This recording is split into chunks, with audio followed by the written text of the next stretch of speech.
Je ne trouve pas ma maman. Les mots chuchotés tranchèrent l'air comme une lame, interrompant brusquement l'appel professionnel d'Alexandre Montreuil. Le PDG milliardaire baissa les yeux et sentit son cœur s'accélérer. Devant lui, au milieu du parc de la Tête d'Or à Lyon, se tenait une fillette d'à peine 7 ans. Ses boucles blondes brillaient sous le soleil de l'après-midi. Sa robe rose pâle, un peu passée, témoignait d'une enfance simple, et d'immenses lunettes noires cachaient des yeux qui n'avaient jamais vu le monde. Dans sa main gauche, elle serrait contre elle un lapin en peluche blanc, usé par le temps. Dans la droite, une canne blanche venait de frôler le pantalon impeccablement taillé de l'homme le plus riche de la ville. « Pouvez-vous m'aider » demanda-t-elle d'une voix tremblante. Mais dans cette petite fille perdue, il y avait une forme de courage bouleversante. Alexandre, habitué à diriger des conseils d'administration et à conclure des contrats à plusieurs millions d'euros, resta figé. Les enfants étaient pour lui un territoire inconnu. Pourtant, quelque chose dans ses lunettes sombres, dans la manière dont elle se tenait droite malgré la peur, fissura l'armure émotionnelle qu'il s'était construite depuis 15 années de solitude. Ce que personne ne savait encore, c'est que cette rencontre apparemment anodine allait changer 3 vies à jamais. Derrière ses lunettes se cachait une enfant, dotée d'un don extraordinaire, celui de voir directement dans l'âme des gens. Sa mère, Sophie Lemoine, infirmière, travaillait 3 emplois pour réunir l'argent d'une opération à 460 000 €, susceptible de rendre partiellement la vue à sa fille.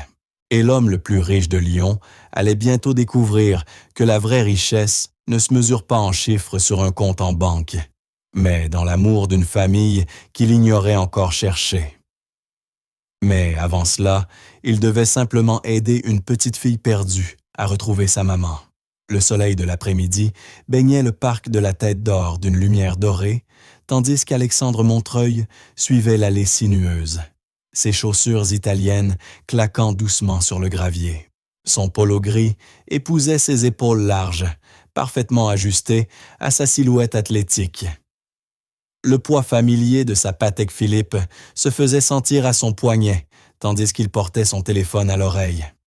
« Thompson, je me fiche de ce que dit le conseil japonais. L'acquisition se fera cette semaine, où nous nous retirerons entièrement. Montreuil Technologies n'attend personne. » Sa voix froide et assurée portait l'autorité qui avait bâti son empire. La douceur du soleil lyonnais ne parvenait pas à réchauffer la glace autour de son cœur. À 35 ans, Alexandre Montreuil possédait tout ce que l'argent pouvait acheter. Mais il se sentait plus vide que le jour où ses parents étaient morts 15 ans plus tôt. Son appartement surplombait le Rhône. Son garage abritait 7 voitures de luxe. Et son compte en banque affichait plus de zéros qu'il n'en fallait pour combler un siècle de solitude. Mais le succès avait eu un prix. Il avait oublié comment ressentir, sauf la satisfaction mécanique d'une affaire conclue. Un léger coup contre sa jambe interrompit ses pensées. Il baissa les yeux, prêt à écarter, agacé, quelques passants maladroits. Mais ce qu'il vit le laissa sans voix. Une petite fille se tenait là, pas plus haute qu'1,20 m, avec des boucles dorées capturant la lumière comme des fils d'or. Elle portait une robe rose simple, des petites baskets blanches un peu usées, et ses grandes lunettes noires qui semblaient trop grandes pour son visage délicat. Dans sa main gauche, elle tenait toujours le lapin en peluche. Dans la droite, la canne blanche venait de toucher son pantalon. « Thompson, je te rappelle plus tard », dit-il en coupant la communication. Ses yeux restèrent fixés sur l'enfant. Quelque chose remuait dans sa poitrine, une émotion qu'il croyait éteinte depuis longtemps. La fillette leva la tête vers lui, sans parvenir à le regarder vraiment. Quand elle parla, sa voix était douce comme un souffle du matin, tremblante au point de serrer le cœur d'Alexandre. « Excusez-moi, monsieur, je ne trouve plus ma maman. Pourriez-vous m'aider, s'il vous plaît? Il demeura figé. Sa bouche devint sèche. Les enfants ne faisaient pas partie de son monde. Dans l'univers des réunions et des fusions d'entreprises, il ne croisait jamais personne de moins de 25 ans. Pourtant, il y avait dans cette petite fille une noblesse tranquille, une manière de se tenir, de garder contenance malgré la peur, qui traversa son armure émotionnelle comme une flèche. Alexandre se racla la gorge. Sa voix, d'ordinaire ferme et assurée, parut soudain incertaine. « Où as-tu vu ta maman pour la dernière fois, ma chérie ?» Les petits doigts de la fillette se crispèrent sur son lapin en peluche. Nous étions près de la grande fontaine, celle où l'eau chante. Maman parlait avec une autre infirmière de son travail, et j'ai entendu un oiseau chanter une très belle chanson. Je l'ai suivi. Sa lèvre inférieure trembla légèrement. Et puis, je n'entendais plus la voix de maman. Alexandre s'agenouilla lentement pour se mettre à sa hauteur. De près, il distingua sous les lunettes noires de fines cicatrices autour de ses yeux, traces d'une intervention médicale. Sa gorge se serra quand il comprit. « Comment t'appelles-tu, mon trésor ?» « Emma Rose Lemoine », répondit-elle avant d'incliner la tête avec curiosité. « Votre voix est triste, un peu comme une musique en mineur, et vous sentez le café cher. » Elle s'interrompit, fronçant les sourcils, comme si elle cherchait le mot juste. La solitude. Alexandre cligna des yeux, déconcerté par la justesse de l'enfant. En 35 ans, personne ne l'avait jamais percé aussi vite. « Je m'appelle Alexandre, Alexandre Montreuil, et tu es très observatrice, Emma Rose. »« Je dois l'être, » répondit-elle avec un petit sourire. « Quand on ne peut pas voir le monde, on apprend à le sentir. Votre cœur bat très vite. Vous avez peur, vous aussi ?» La question le frappa de plein fouet. Peur? Lui, Alexandre Montreuil, qui n'avait jamais tremblé devant des actionnaires hostiles ou des négociations à plusieurs millions? Et pourtant, en regardant cette fillette courageuse qui parlait avec la sagesse d'une vieille âme, il se rendit compte qu'il était terrifié, non pas d'elle, mais de ce qu'elle faisait naître en lui. « Un peu », murmura-t-il, surpris par sa propre sincérité. Emma Rose s'approcha et chercha son bras. Sa main minuscule le toucha à peine, mais la chaleur qu'il ressentit fut comme une décharge. « Ce n'est pas grave, » dit-elle doucement. « Quand j'ai peur, Neige, mon lapin, m'aide à me sentir mieux. Vous voulez le caresser? Il est très doux. Malgré ses vêtements hors de prix, ses appels importants, son image d'homme d'affaires impassible, Alexandre se retrouva à effleurer la fourrure usée du jouet d'enfant. Et étrangement, cela le réconforta. « Nous devrions appeler la police, » dit-il en sortant son téléphone. « Ils nous aideront à retrouver ta maman. » Pendant qu'il composait le numéro, Emma continua de le surprendre par son acuité. « Vous n'avez pas d'enfant, n'est-ce pas? »« Non, comment sais-tu cela? » »« Vos mains sont douces, mais hésitantes. Les mamans et les papas savent exactement comment toucher. Vous apprenez encore. C'est normal. Tout le monde apprend un jour. » Les 20 minutes suivantes lui parurent une éternité. Alexandre parla à un agent de police, l'inspecteur Morel, qui lui assura qu'une patrouille arrivait. Il appela aussi discrètement son assistante pour que son équipe de sécurité fouille le parc. Mais c'est la conversation avec Emma qui le bouleversa vraiment. Elle lui décrivit son monde, un univers de sons, de textures et d'odeurs qui peignaient des images plus vives que la vue. Le rire de sa mère sonnait comme des clochettes d'argent. La pluie était pour elle les petits baisers du ciel sur la terre. Et son lapin sentait l'amour qu'elle lui avait donné au fil des ans. « Je suis née avec des yeux cassés », expliqua-t-elle simplement. Mais maman dit qu'ils ne sont peut-être pas cassés, juste différents. Elle dit que je vois ce que les autres ne voient pas.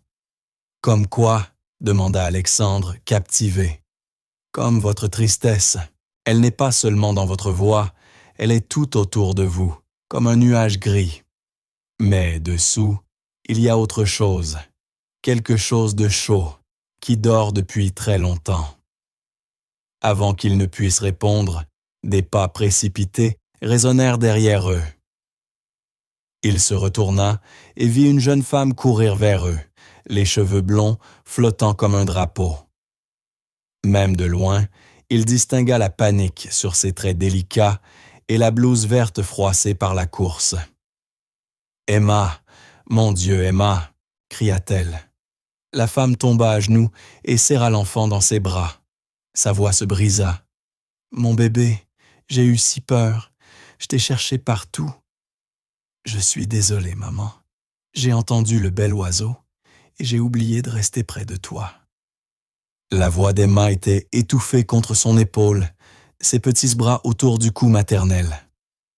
Alexandre se releva lentement, observant la scène avec une boule dans la gorge. La mère d'Emma était belle, d'une beauté sans artifice, celle qui naît de l'amour absolu. Chaque geste exprimait la tendresse et la force d'une femme, prête à tout pour son enfant. Quand elle leva enfin les yeux vers lui, ses iris verts brillaient de larmes contenues. « Merci, souffla-t-elle. Merci d'être resté avec elle. »« Sophie Lemoine, ajouta-t-elle en tendant la main. »« Alexandre Montreuil, répondit-il en la serrant. En sentant ses doigts dans les siens, il fut frappé par leur délicatesse et la dureté discrète de la peau, de légères callosités, des ongles courts, pratiques. Tout en elle parlait d'une femme qui travaillait sans relâche, prête à tout sacrifier pour son enfant. « Monsieur Montreuil m'a aidé à ne pas avoir peur, maman, » lança Emma d'un ton clair. « Il a une voix triste, mais un bon cœur. » Les joues de Sophie rosirent, gênée, et elle adressa à Alexandre un regard d'excuse. Elle est très directe. Emma a un don pour comprendre les gens. « J'ai remarqué, » répondit Alexandre doucement, sans la quitter des yeux. Il y avait chez cette femme, mère dévouée d'une enfant différente, une force tranquille qui éveillait en lui un intérêt profond, presque viscéral. « Comment a-t-elle pu s'éloigner de vous ?» demanda-t-il soudain, sur un ton plus sec qu'il ne l'aurait voulu. Il regretta aussitôt en voyant Sophie se raidir, les épaules tendues. « Je travaille à l'hôpital Édouard Herriot, » dit-elle d'une voix contrôlée. J'étais en pause. Je discutais avec une collègue pour prendre un service supplémentaire. Emma était juste à côté, mais elle a entendu quelque chose. Sa voix s'éteignit et Alexandre perçut la culpabilité dans son regard.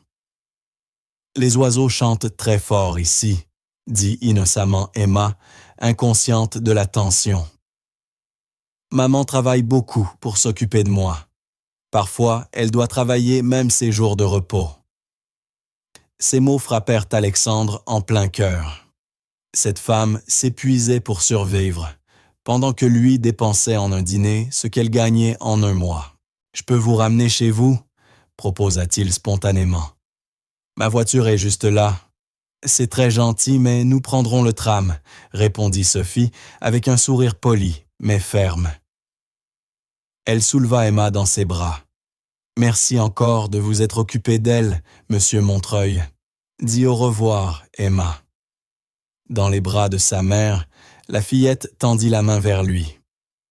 Alexandre s'approcha sans réfléchir, laissant ses petits doigts effleurer son visage. Ils suivirent la ligne de sa mâchoire, la ride entre ses sourcils, le coin de sa bouche qui n'avait pas souri depuis des années. « Vous devriez sourire plus souvent, » murmura-t-elle. « Je crois que vous avez un très beau sourire, même s'il se cache. » Avant qu'il ne trouve quoi répondre, Sophie s'éloignait déjà, sa fille serrée contre elle. Alexandre resta planté là, les regardant partir, le cœur serré d'un manque inexplicable. En 20 minutes, une enfant aveugle de 7 ans avait vu plus profondément en lui que quiconque depuis 15 ans. Ce soir-là, il se retrouva seul dans son appartement, surplombant le Rhône, observant les lumières scintillantes de Lyon. L'espace, vitré du sol au plafond, regorgeait de meubles minimalistes coûtant plus cher que des voitures et d'œuvres d'art abstraits qu'il n'avait pas choisies pour l'amour, mais pour leur valeur marchande. Pour la première fois depuis des années, le silence lui parut étouffant. Les mots d'Emma lui revenaient, le regard protecteur de Sophie, les traces d'usure sur le lapin, les chaussures raccommodées, la dignité silencieuse avec laquelle elle avait refusé son aide. Au matin, Alexandre Montreuil avait pris une décision qui allait changer 3 vies.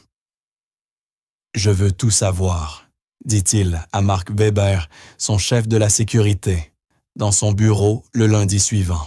Antécédents, situation financière, dossier médical, tout ce que tu peux légalement obtenir sur Sophie Lemoine et sa fille Emma Rose Lemoine. Marc, ancien agent de la DGSI, hocha simplement la tête. « Jusqu'où dois-je aller ?»« Aussi loin que nécessaire. » Et Marc, cette information reste entre nous. Discrétion absolue. 3 jours plus tard, un dossier épais atterrit sur son bureau.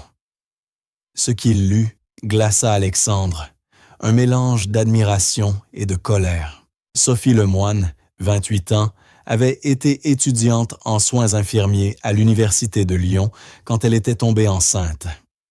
Le père, un étudiant en médecine nommé David Chen, avait disparu dès la première échographie, révélant la malformation oculaire de leur fille.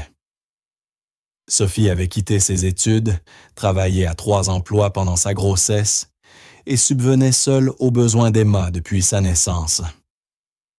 Les dossiers médicaux étaient longs et déchirants. Emma était née avec une maladie rare, l'amorose congénitale de Leber, provoquant une cécité quasi totale dès la naissance. Plusieurs opérations avaient été tentées, sans succès. Le pronostic indiquait une cécité permanente. Sans espoir de guérison, du moins, c'est ce que croyaient les médecins de Lyon.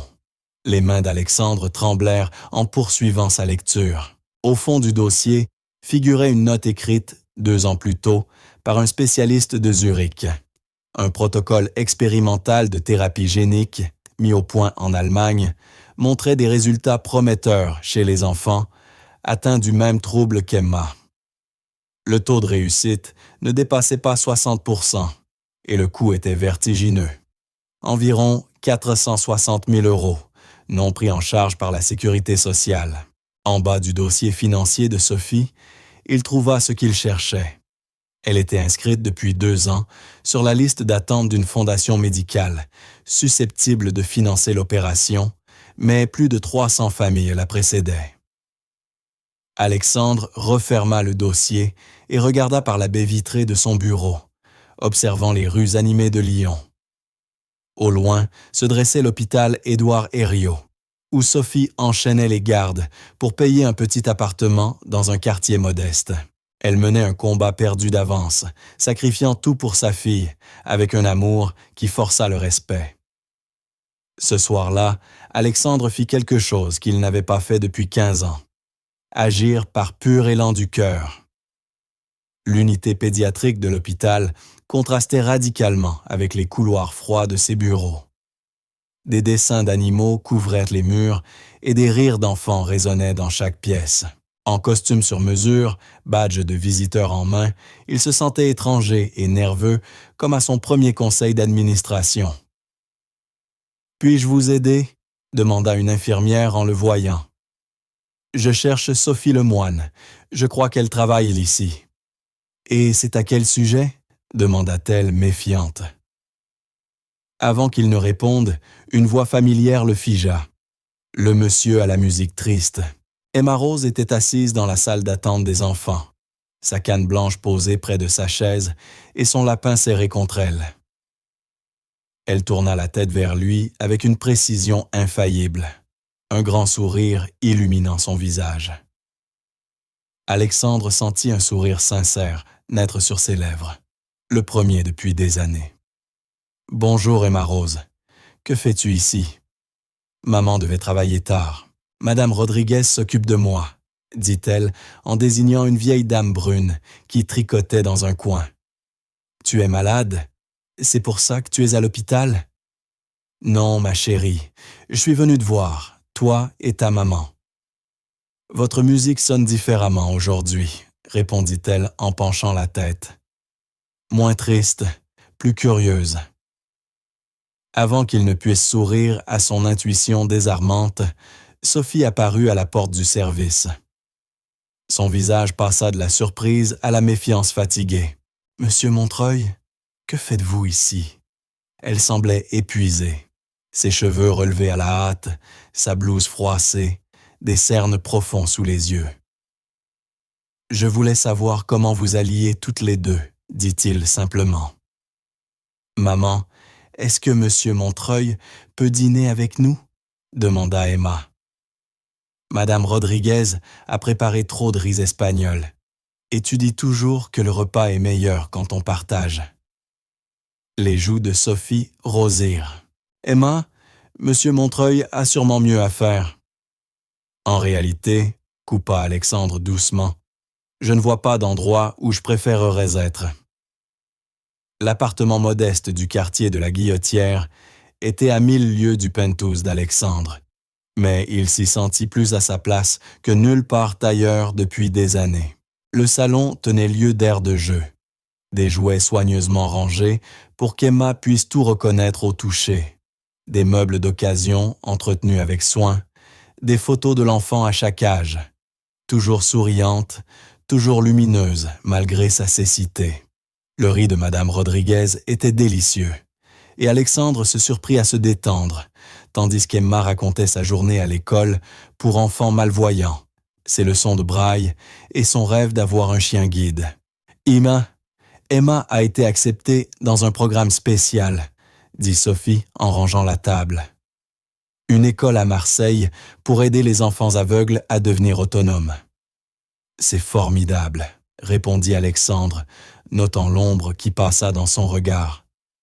Oui, mais même avec des bourses, cela coûte encore 15 000 € par an. Il mémorisa l'information, son esprit cherchant déjà des solutions. Emma est exceptionnelle. N'importe quel établissement aurait de la chance de la voir. Plus tard, tandis qu'Emma jouait avec Neige sur le tapis du salon, Sophie et Alexandre se retrouvèrent sur le petit balcon donnant sur la cour. La vue n'avait rien d'extraordinaire, mais Sophie semblait trouver une forme de paix dans l'air du soir. « Pourquoi êtes-vous vraiment venu ce soir ?» demanda-t-elle doucement.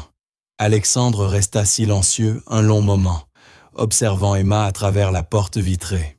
La petite fille, assise par terre, parlait avec animation à son lapin en peluche, le visage illuminé par l'imagination et la joie malgré les épreuves de la vie.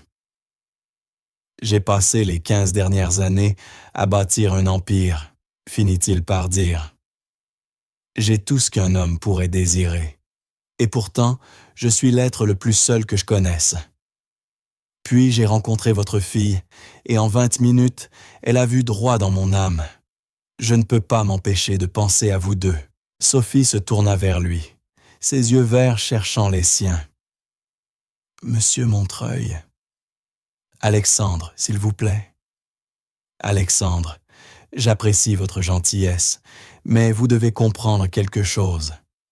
Emma et moi ne sommes pas une œuvre de charité. Nous n'avons pas grand-chose, mais nous sommes heureuses. Nous sommes une famille. La détermination dans sa voix fit naître en lui un mélange de respect et d'une émotion plus profonde, dangereusement proche de l'amour.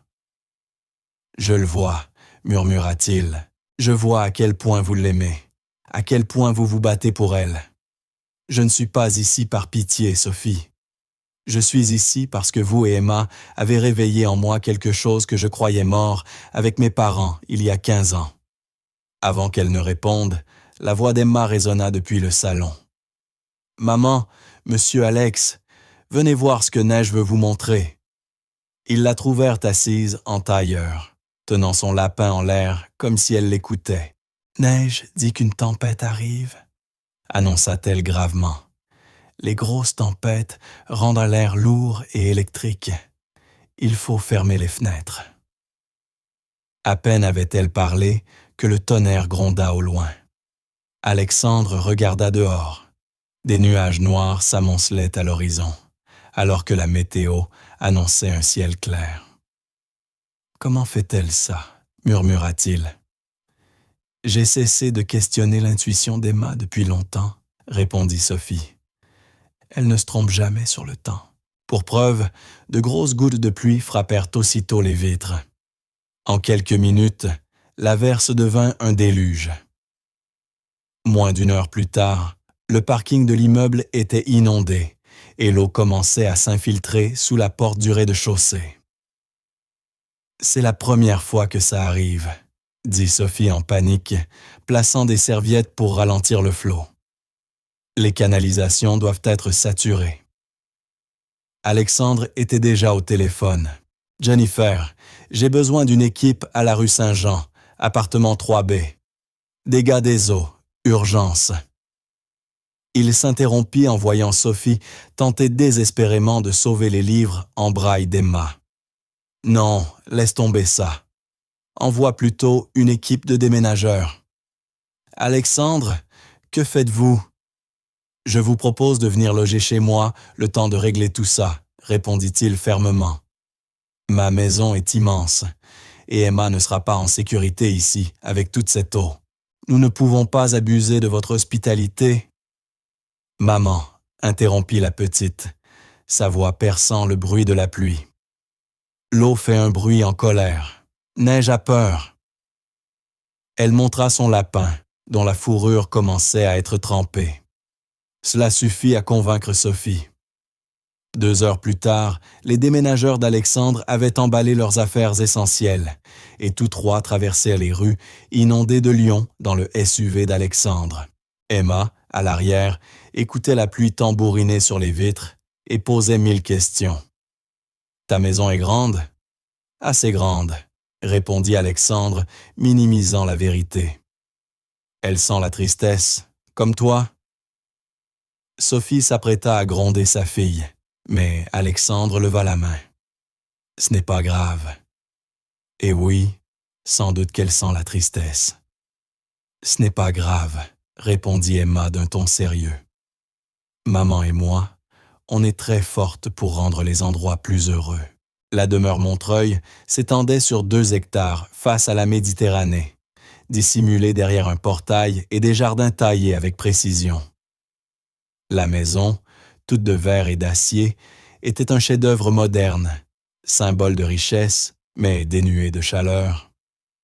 En arrivant, Emma souffla, émerveillée. « C'est magnifique, mais si triste. La maison pleure. » La gorge d'Alexandre se serra devant tant de lucidité. À l'intérieur, l'effet était encore plus saisissant. Haut plafond, sol de marbre, mobilier digne d'un musée. C'était élégant, raffiné et terriblement froid. « Nom d'un chien !» murmura Sophie avant de se couvrir la bouche.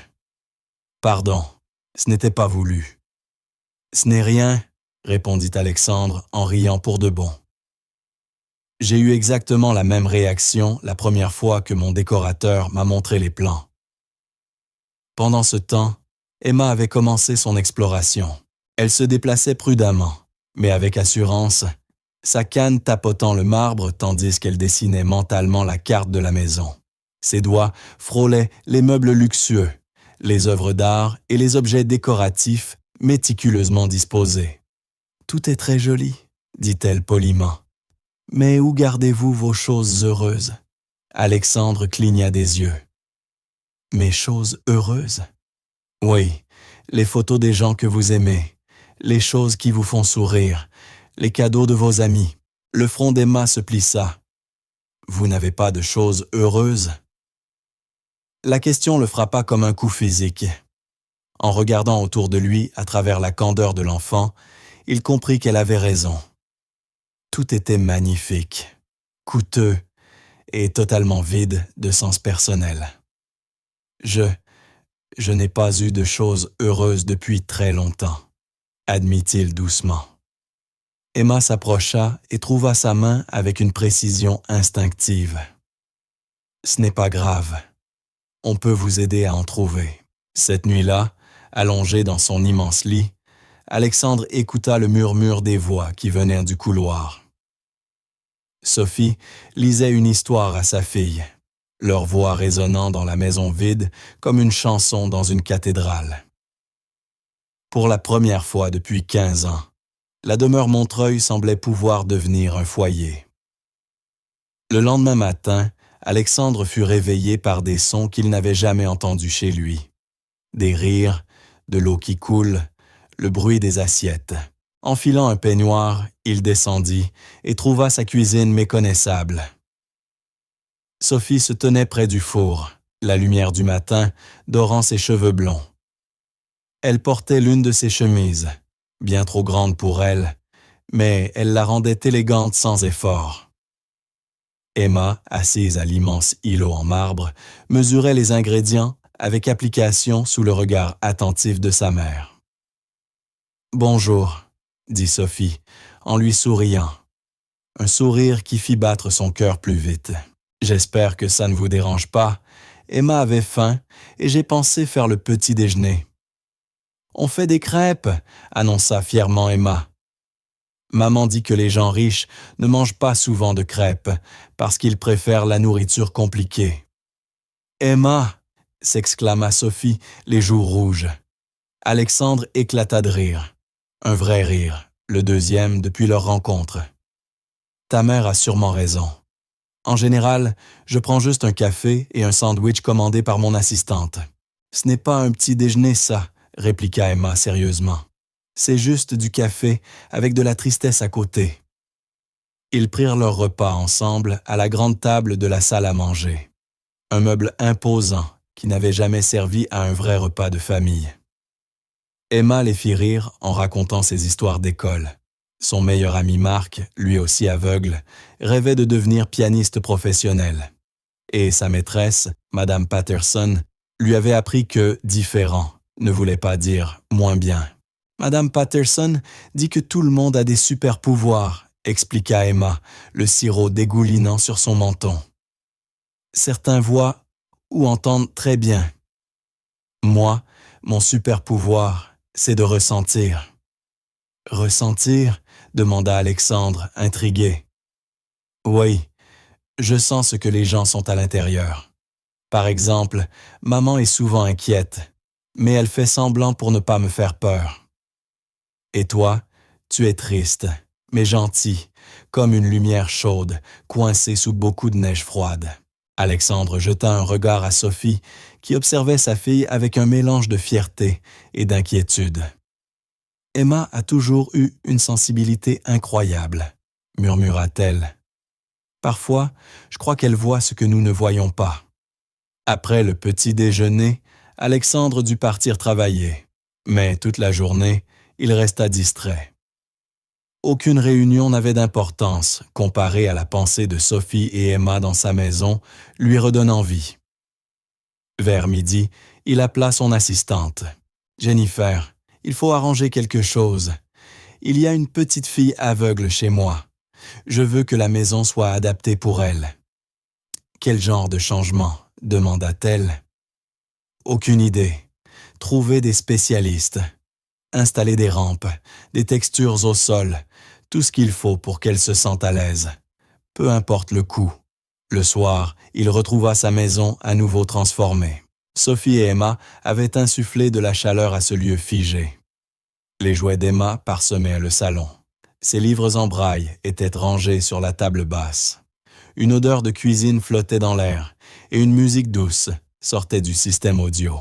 « Comment s'est passée ta journée ?» demanda Sophie lorsqu'il entra. Elle montrait à Emma comment pétrir la pâte pour faire des petits pains, leurs mains travaillant ensemble dans une harmonie poudrée de farine. « Mieux maintenant !» répondit Alexandre, et il le pensait vraiment. Au fil de la semaine, ils trouvèrent un rythme de vie qui semblait étrangement naturel. Chaque matin, après le petit déjeuner partagé avec ses invités inattendus, Alexandre partait au travail. L'esprit occupé, non pas par ses tableaux de chiffres, mais par l'image d'Emma et de Sophie. Le soir, il rentrait plus tôt pour aider Emma avec ses devoirs, écouter les histoires de Sophie sur ses patients à l'hôpital et savourer la chaleur qu'elles apportaient à sa maison. Emma, de son côté, s'était donné pour mission de réparer la maison d'Alexandre. Elle avait réorganisé les meubles pour mieux s'y orienter, persuadé Alexandre d'acheter des plantes, parce que les maisons doivent de respirer, et insisté sur le fait qu'il fallait mettre sur les murs des photos de moments heureux. « Mais je n'ai pas de souvenirs heureux à accrocher », avoua Alexandre un soir, tandis qu'Emma lui faisait clouer ses œuvres. Des collages tactiles faits de tissus et de textures prélevées un peu partout dans la maison. « Alors, on en créera de nouveaux », répondit-elle simplement, comme si c'était la chose la plus évidente du monde. Et, d'une manière ou d'une autre, ils le firent. Alexandre découvrit la joie dans les plus petites choses. Le rire éclatant d'Emma quand elle traversait le salon sans sa canne. Le sourire reconnaissant de Sophie lorsqu'il portait les courses, la paix silencieuse des soirées passées à lire ensemble. Une semaine après leur emménagement, Sophie aborda le sujet inévitable. « L'appartement est prêt », dit-elle doucement, alors qu'ils se tenaient sur la terrasse, regardant Emma jouer sur la plage avec neige. L'horizon semblait infini, les vagues apportant un rythme tranquille à leurs paroles. Alexandre sentit son cœur se serrer. « Prêt ? Oui, les réparations sont terminées. Le propriétaire a appelé ce matin. On peut y retourner quand on veut. » Ils restèrent silencieux quelques minutes, observant Emma construire des châteaux de sable avec la minutie d'une enfant qui perçoit le monde par le toucher plutôt que par la vue. « Tu veux y retourner ?» demanda-t-il enfin. Sophie eut un petit rire triste. « Ce n'est pas une question d'envie. Ce que nous vivons ici n'est pas réel, Alexandre. Cette maison magnifique, cette vie de conte de fées, elle n'est pas à nous. Emma et moi allions bien avant de vous rencontrer, et nous irons bien après. Et si je ne veux pas que vous partiez ?» Les mots restèrent suspendus entre eux, lourds de sens. Sophie tourna la tête vers lui, ses yeux verts sondant son visage. « Qu'est-ce que vous êtes en train de dire ?» Alexandre inspira profondément, conscient qu'il allait tout risquer. « Je dis que, pour la première fois depuis 15 ans, je suis heureux, vraiment heureux. Je me réveille avec envie de vivre, au lieu de simplement tenir le coup. » Emma m'a appris à rire de nouveau. « Et vous ?» Il hésita, puis trouva le courage. « Vous m'avez appris à espérer encore. » Des larmes montèrent dans les yeux de Sophie. « Alexandre, je ne peux pas être votre projet de charité. Et Emma ne peut pas être la fille que vous n'avez jamais eue simplement parce que vous êtes seule. » « C'est ce que vous croyez ?» Alexandre fit un pas vers elle, la voix vibrante. « Sophie, je suis en train de tomber amoureux de vous. De vous deux.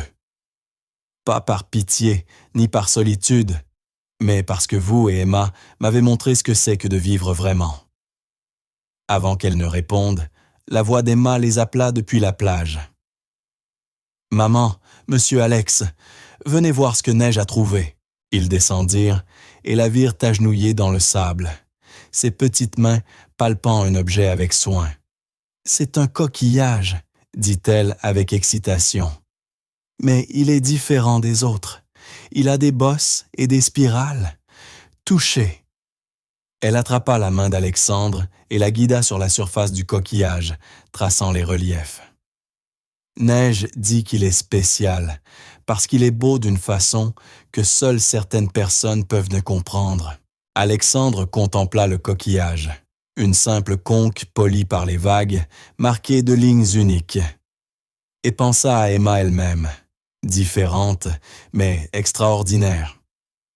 Parfois, les choses les plus belles sont celles que les autres ne remarquent même pas, murmura-t-il, croisant le regard de Sophie au-dessus de la tête d'Emma.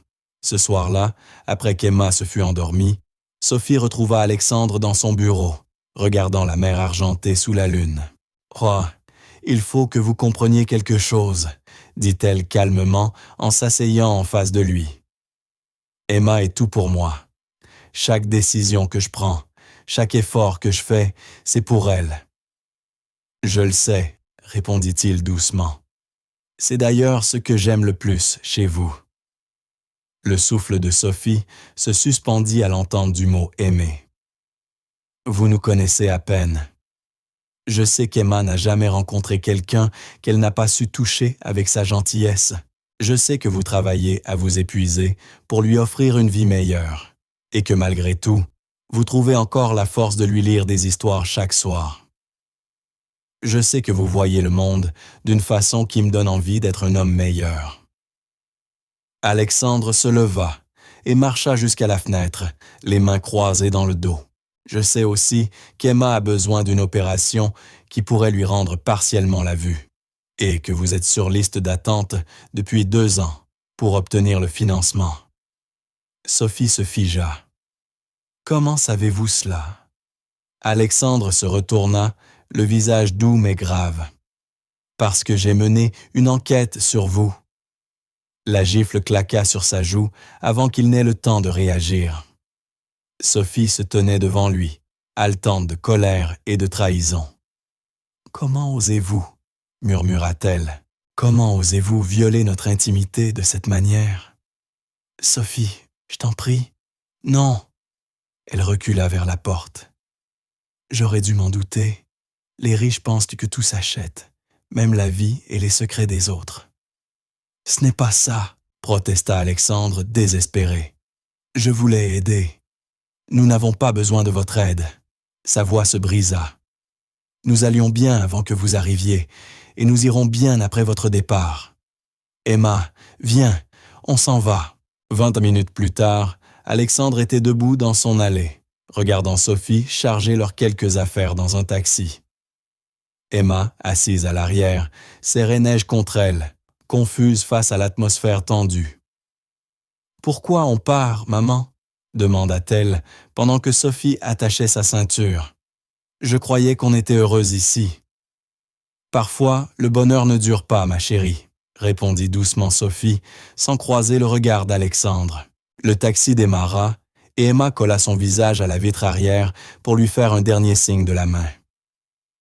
Alexandre resta là longtemps, après que les feux rouges eurent disparu, plus seul qu'il ne l'avait jamais été. La maison, sans elle, semblait devenue un tombeau. Chaque pièce résonnait de souvenirs.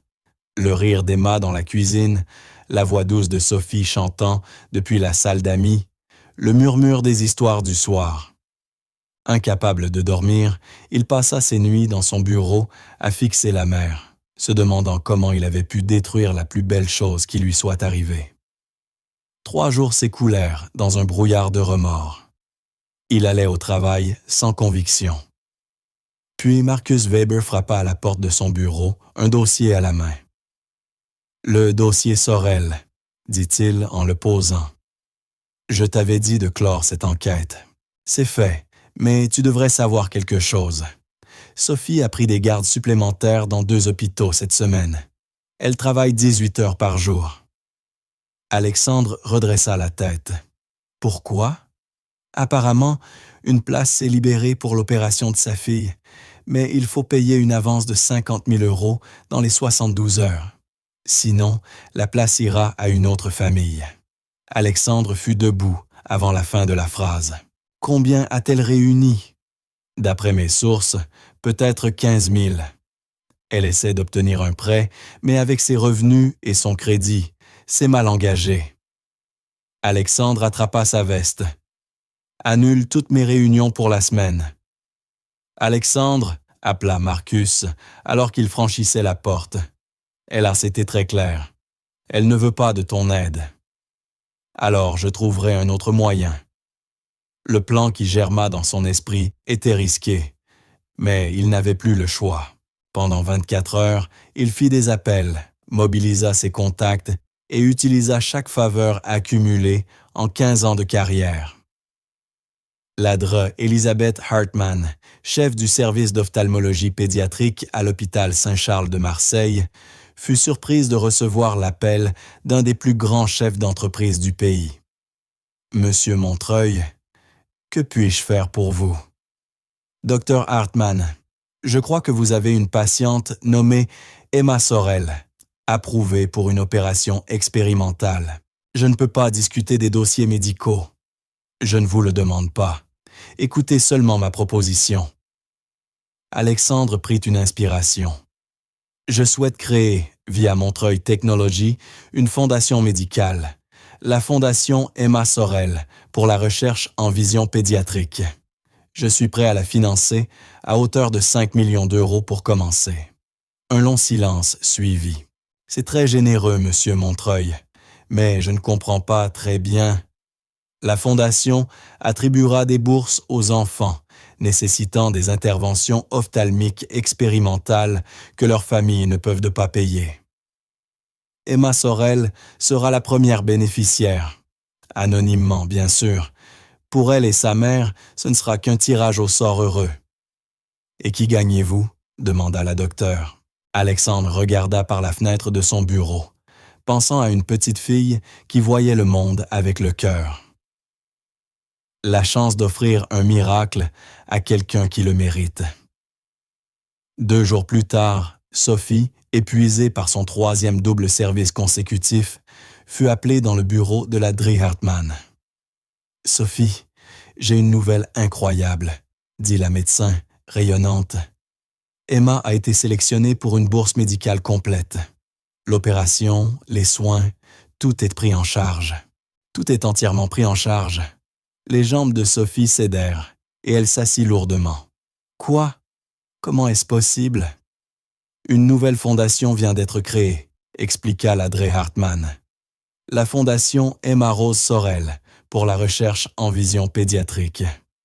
Emma est leur toute première bénéficiaire. »« Je ne comprends pas, une fondation qui porte son nom? » ?»« Oui, » confirma la médecin en consultant ses documents. « Elle a été fondée par un donateur anonyme qui a précisé que la première bourse devait revenir à un enfant dont la force et l'esprit reflètent la mission de la Fondation. Emma a été personnellement sélectionnée. » Des larmes coulèrent sur les joues de Sophie. Après 2 ans d'efforts, d'espoir et de prières, le miracle qu'elle n'osait plus attendre se réalisait enfin. Quand peut-on programmer l'opération? La semaine prochaine, si vous êtes prête. Le docteur Müller, venu d'Allemagne, prendra personnellement en charge le cas d'Emma. Ce soir-là, dans leur petit appartement, Sophie serra sa fille contre elle. Toutes 2 pleuraient de joie et d'incrédulité. « Ça veut dire que je pourrais te voir, maman ?» murmura Emma. « Peut-être, mon cœur, peut-être. » Un silence suivit. « Je veux revoir monsieur Alex avant l'opération, » dit Emma. Le cœur de Sophie se serra. « Chérie, je t'ai déjà expliqué. Je sais que tu es fâchée contre lui, maman.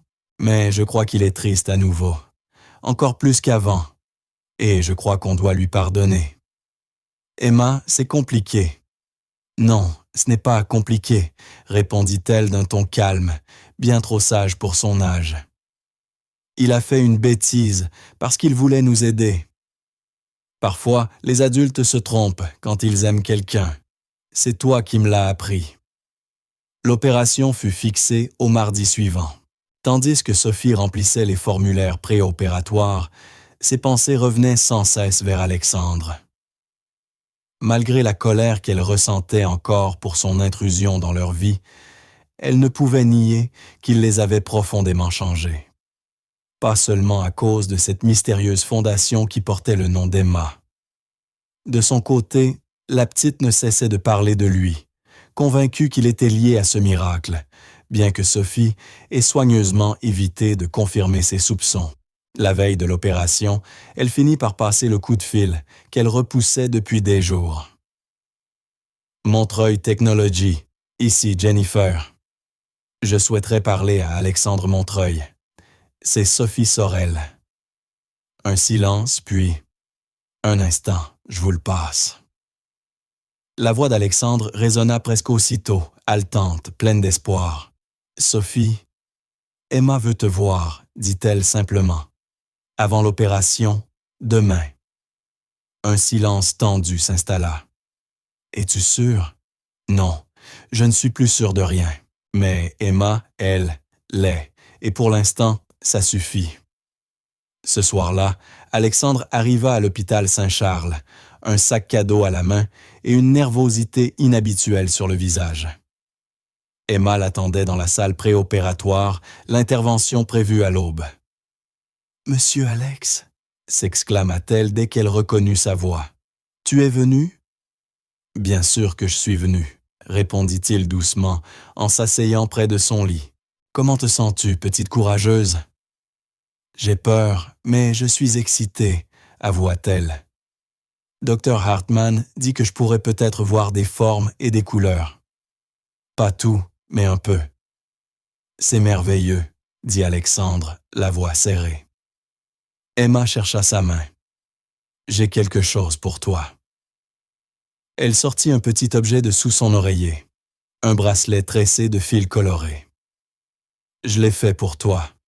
Maman m'a aidé à choisir les couleurs. » Alexandre le prit, ému, les mains tremblantes. « Emma, il est magnifique. » « C'est un bracelet d'amitié, » expliqua-t-elle, pendant que Sophie l'aidait à le nouer à son poignet.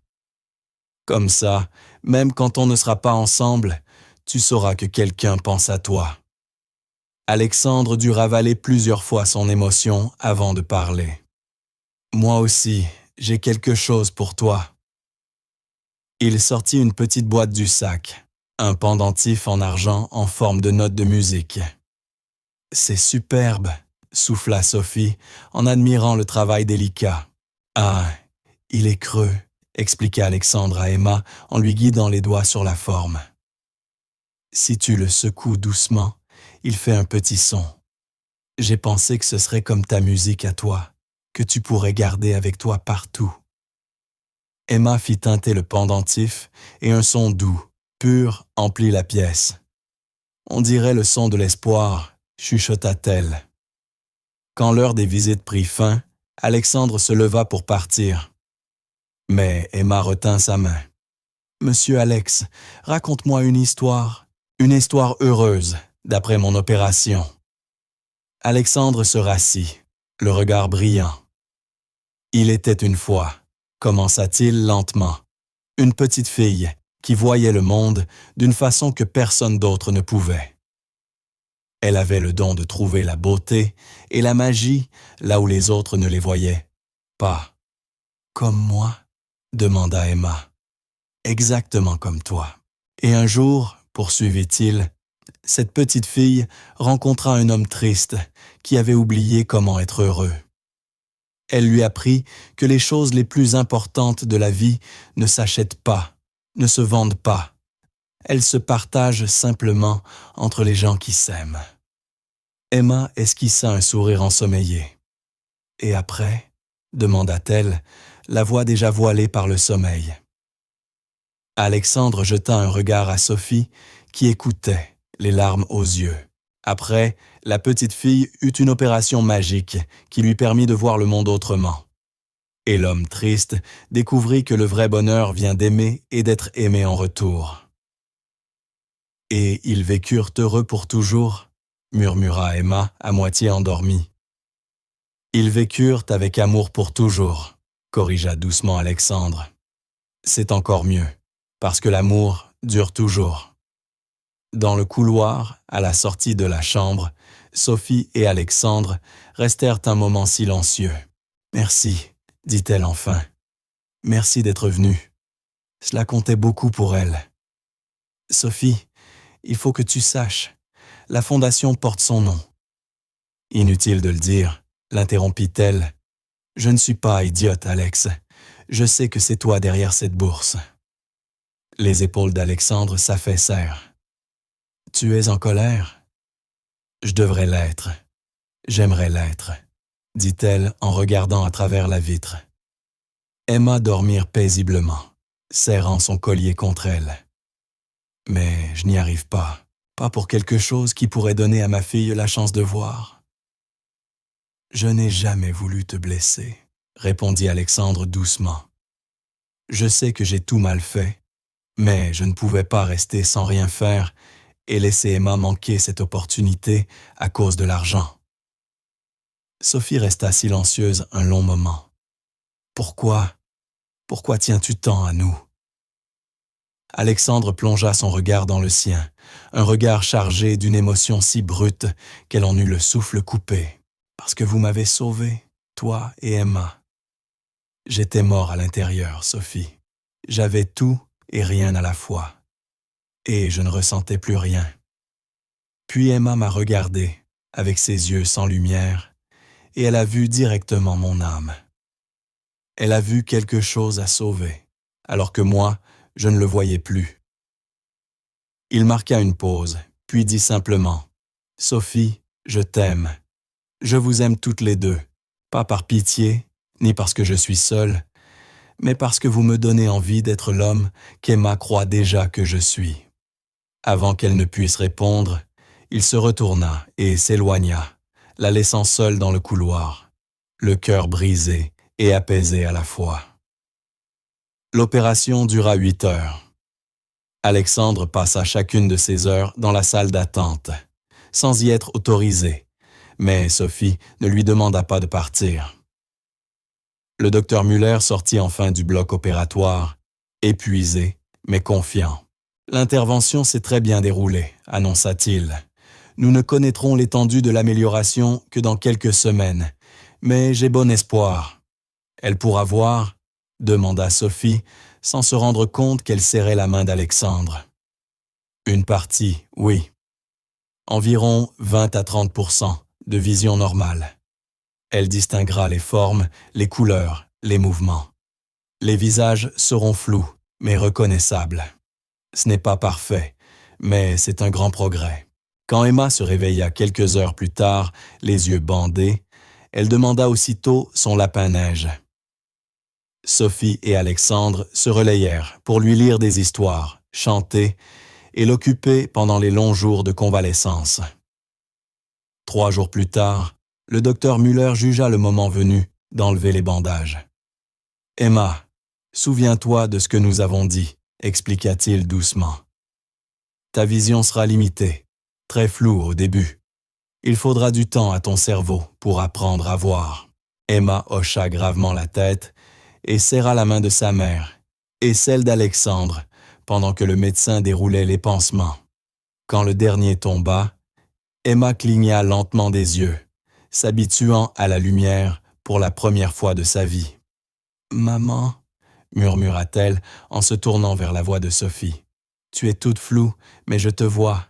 Tu es belle, comme je l'imaginais. » Sophie pleurait trop pour répondre, alors Emma se tourna vers Alexandre. « Monsieur Alex, tu es différent de ce que j'imaginais. » « Différent comment ?» demanda-t-il, la voix rauque. Emma toucha son visage, comparant ce qu'elle sentait à ce qu'elle voyait désormais. Plus triste, mais plus gentil. Et tes yeux, ils ont la couleur de la mer quand elle est heureuse. Au fil des semaines, la vue d'Emma s'améliora selon les prévisions. Elle voyait assez pour se déplacer sans canne dans les lieux familiers, distinguer les couleurs, reconnaître les silhouettes des gens qu'elle aimait. Mais le plus grand changement ne se voyait pas dans ses yeux. Il était dans leur lien à tous trois. Alexandre était rentré seul dans sa grande maison après l'opération, laissant à Sophie et Emma le temps de s'adapter. Pourtant, la petite demandait sans cesse après lui, et Sophie, malgré elle, sentait son absence. 1 mois après l'intervention, alors qu'elle se rendait à un contrôle médical, Emma déclara soudain « Je veux faire une fête de remerciement pour Monsieur Alex. » « Chérie, Monsieur Alex est très occupé. »« Il n'est pas trop occupé pour nous, » répondit Emma avec la certitude tranquille d'une fillette de 7 ans. « Et maman, je crois que toi aussi, il te manque. Ta voix devient triste quand tu parles de lui. » Sophie comprit alors que l'intuition émotionnelle de sa fille restait aussi fine, avec une vision partielle, qu'elle ne l'avait été dans l'obscurité totale. Ce soir-là, elle fit un appel qui la terrifia autant qu'il la fit sourire. « Alex, c'est Sophie. Tout va bien?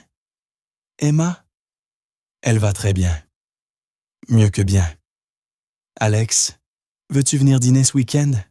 Emma veut te cuisiner quelque chose pour te dire merci. » Un long silence s'étira. Sophie crut un instant que la ligne avait coupé. Puis la voix d'Alexandre, douce, répondit « Je ne voudrais rien de plus au monde. » Le samedi soir, Alexandre arriva dans leur petit appartement avec des fleurs pour Sophie et une peluche pour Emma, un chiot guide, incroyablement doux et réaliste. « Il s'appelle Courage », expliqua-t-il, tandis qu'Emma découvrait chaque détail de son nouveau compagnon. « J'ai pensé que Neige aimerait avoir un ami. » Emma déclara aussitôt que Courage et Neige étaient des meilleurs amis, comme elle et son camarade Marc à l'école. Le dîner fut simple, des spaghettis aux boulettes, du pain à l'ail et une salade. Mais pour Alexandre, c'était le repas le plus important de sa vie. Pendant qu'il mangeait, Emma racontait avec émerveillement tout ce qu'elle voyait pour la première fois. Les nuages en forme d'animaux, la lumière dansant sur l'eau, les couleurs des fleurs dans le jardin de l'hôpital. « Mais tu sais ce que j'ai vu de plus beau ?» demanda-t-elle alors que Sophie servait le dessert. « Quoi donc, ma chérie? Quand toi et Monsieur Alex vous regardez, vos visages deviennent tout doux et heureux. C'est comme regarder du soleil. » Elle se tourna vers Alexandre, son regard flou mais déterminé. « Monsieur Alex, tu aimes ma maman? »« Emma !» s'exclama Sophie, rouge de honte. Mais Alexandre ne détourna pas les yeux. « Oui, Emma, j'aime beaucoup ta maman. » Emma hocha la tête, sérieuse. « Bien, maman t'aime aussi, mais elle a peur. »« Emma Rose Sorel, » protesta Sophie, le visage écarlate. « C'est normal d'avoir peur, maman, » dit l'enfant calmement. « Mais Monsieur Alex ne nous fera pas de mal. Il a un bon cœur. Je le sentais déjà avant de pouvoir le voir. » Après le repas, Emma insista pour montrer à Alexandre ses nouvelles peintures.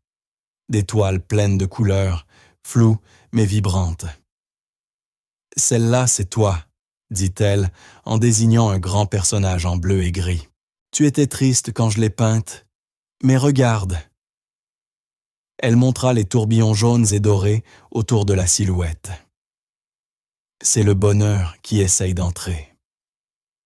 Alexandre resta figé, bouleversé par la justesse émotionnelle de la fillette. Plus tard, alors qu'Emma jouait avec Courage et Neige dans sa chambre, Alexandre et Sophie se retrouvèrent seuls sur le petit balcon. « Elle est incroyable, » dit-il en regardant l'enfant par la fenêtre.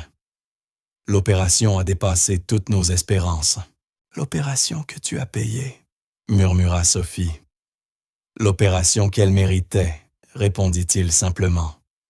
Ils restèrent silencieux un moment. Puis Sophie dit à voix basse, « J'avais peur de m'attacher à toi. Emma est toute ma vie, et je ne pouvais pas supporter l'idée que quelqu'un entre dans notre monde pour en ressortir au premier obstacle. » Elle se tourna vers lui, ses yeux verts brillants à la lumière du porche. « Maintenant, j'ai plus peur encore de ne pas nous donner une chance. » Alexandre s'approcha, posant doucement ses mains sur son visage.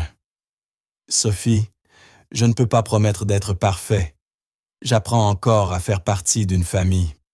Mais je te promets de ne jamais cesser d'essayer d'être digne de toi et d'Emma. » Quand il l'embrassa, ce fut un baiser tendre, sincère, plein de promesses.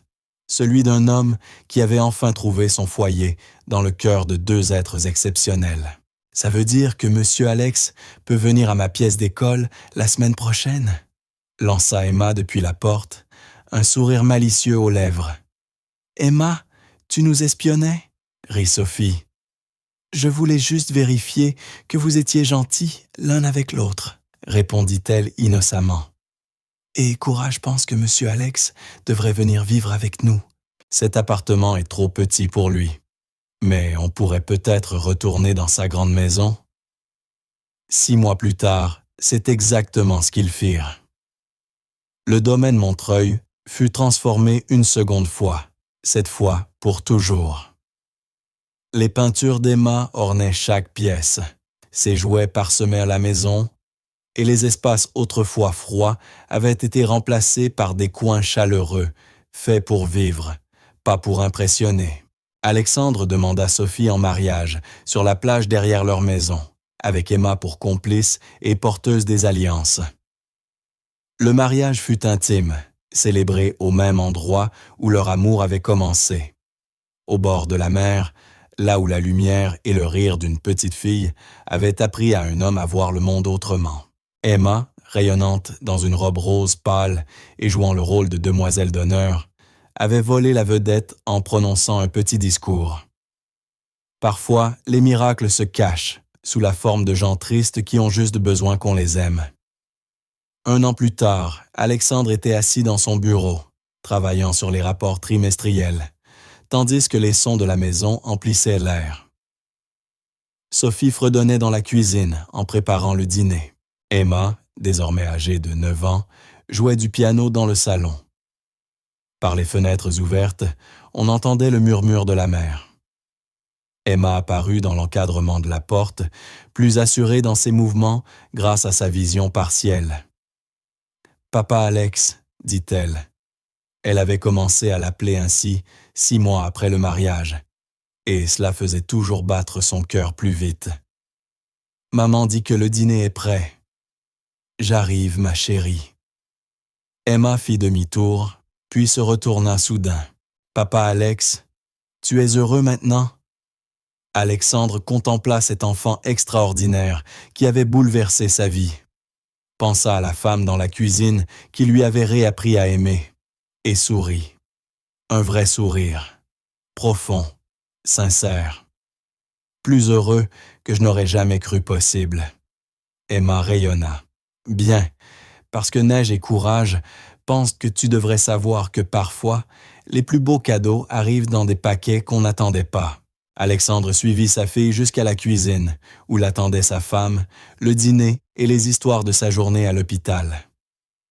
En la regardant, il comprit à quel point les mots d'Emma étaient vrais.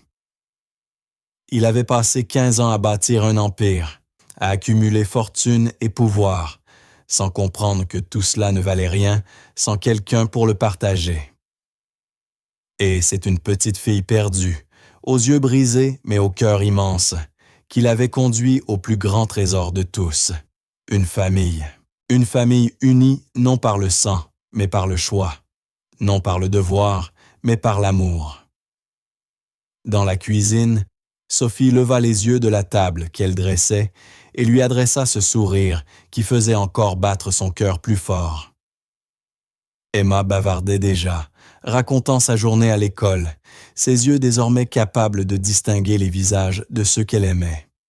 « Comment s'est passée ta journée ?» demanda Sophie quand Alexandre l'embrassa sur la joue. « Parfaite », répondit-il avec sincérité. « Absolument parfaite. » Ils s'assirent tous les trois pour dîner. Une famille née du hasard, renforcée par le choix et liée par l'amour. Alexandre se dit que cette rencontre fortuite, un jour dans un parc de Marseille, avait conduit au plus grand miracle de sa vie. Emma avait eu raison, comme souvent. Parfois, les plus belles choses de la vie se cachent sous des formes qu'on ne reconnaît pas tout de suite. Parfois, la tristesse n'est qu'un bonheur qui attend d'être découvert. Et parfois, au moment où l'on s'y attend le moins, une simple prière murmurée par une petite fille perdue peut vous conduire à tout ce que vous ne saviez même pas chercher. Et vous? Que pensez-vous de cette histoire d'amour pleine d'émotions et de surprises? Dites-nous votre prénom, d'où vous nous lisez, et notez cette histoire de 0 à 10 si elle a touché votre cœur. Et si vous avez aimé ce récit, n'oubliez pas de laisser un like et de vous abonner à la chaîne pour ne pas manquer les prochaines histoires inspirantes. À très bientôt.